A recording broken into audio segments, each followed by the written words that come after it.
Today is 28 January 2026 and the day is Thursday. आज की trade Australian dollar versus US dollar पे। First of all going towards the daily time frame. Daily time frame पर we are clearly bullish.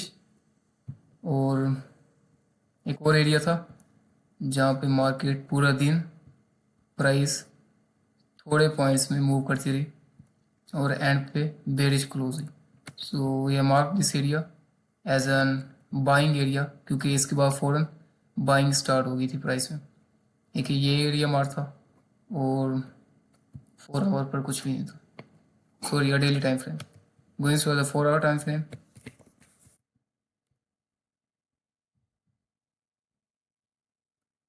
4 hour time frame पे first of all the thing was very clear. एक resistance ही जहाँ पे price clearly bullish आ रही थी, but again a sudden point पे it comes back, retraces back. So I mark this area as a resistance area. और buying area भी था जो कि 2 आवर पर बिल्ड हुआ था, विच was this area.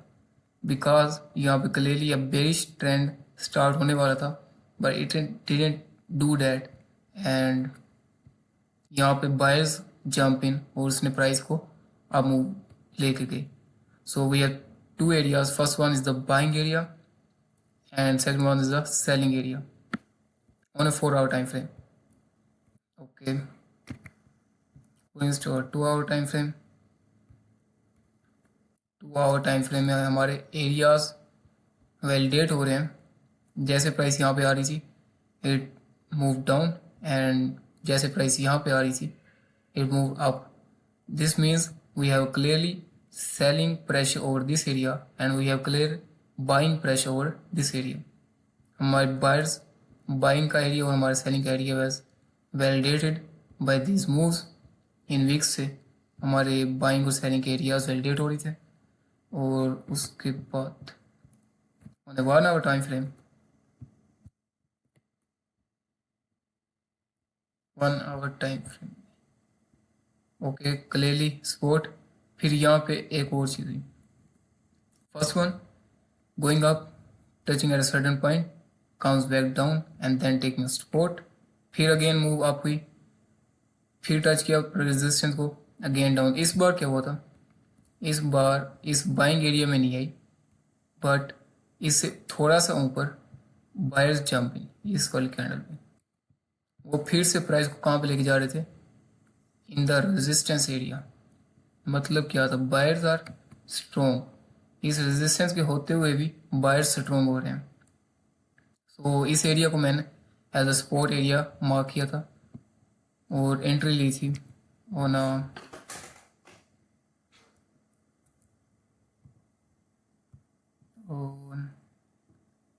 10 minute time frame,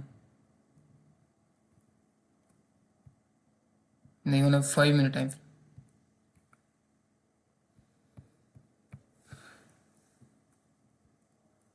अच्छा, 30 मिनट टाइम फ्रेम पे एक और चीज़ थी विच was a clearly trend line, जहाँ से बार बार प्राइस टच कर रही थी और उस डायरेक्शन से नीचे की तरफ मूव हो रही थी। So we have a trend line, we have a support area which was this, and only 5 minute execution. अब हमने क्या देखना था, first one was the area which was a buying area जहाँ पे मार्केट टच कर रही थी। Second one was the CSM की करेंसी की स्ट्रेंथ, ऑस्ट्रेलियन डॉलर की स्ट्रेंथ US डॉलर की निस्बत ज़्यादा थी।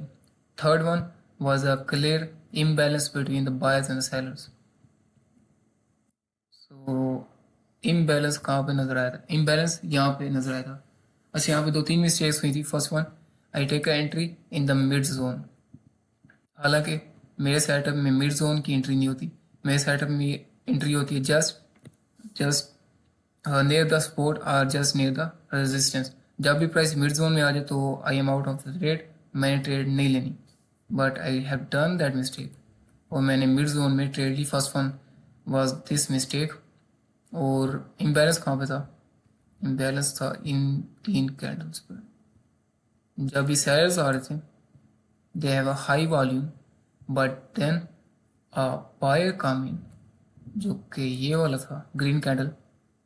इस कैंडल पर वॉल्यूम था लो, दैट मीन्स कि सेलिंग प्राइस को नीचे लेके जाने के में नंबर ऑफ ट्रांजैक्शन ज़्यादा लग रही हैं, जबकि प्राइस को ऊपर ले जाने में नंबर ऑफ ट्रांजैक्शन बहुत कम लग रही है। जब भी नंबर ऑफ ट्रांजैक्शन कम हो और प्राइस ऊपर मूव करे, दैट मीन्स कि नंबर ऑफ ट्रांजैक्शंस जो भी लग रही हैं दैट हैव व हाई वॉल्यूम, मतलब may be one number of transaction है 1000 लोड्स एंड 2000 लोड्स, इसका मतलब ये होता है। So we have clearly imbalance, but first mistake was the I took a entry in a mid zone. Second of all was a major mistake कि अब इसके बाद आने वाली थी न्यूज़, जो कि फॉरेक्स फैक्ट्री पे नहीं नज़र आ रही थी। ऑन 12 PM आनी थी unemployment rates, but sudden news आई और the market made a move against me, which was clearly just and took me out from the trade. So जो प्रोफेशनल ट्रेडर्स होते हैं they pay a very good attention on news and the Twitter accounts of US ministers।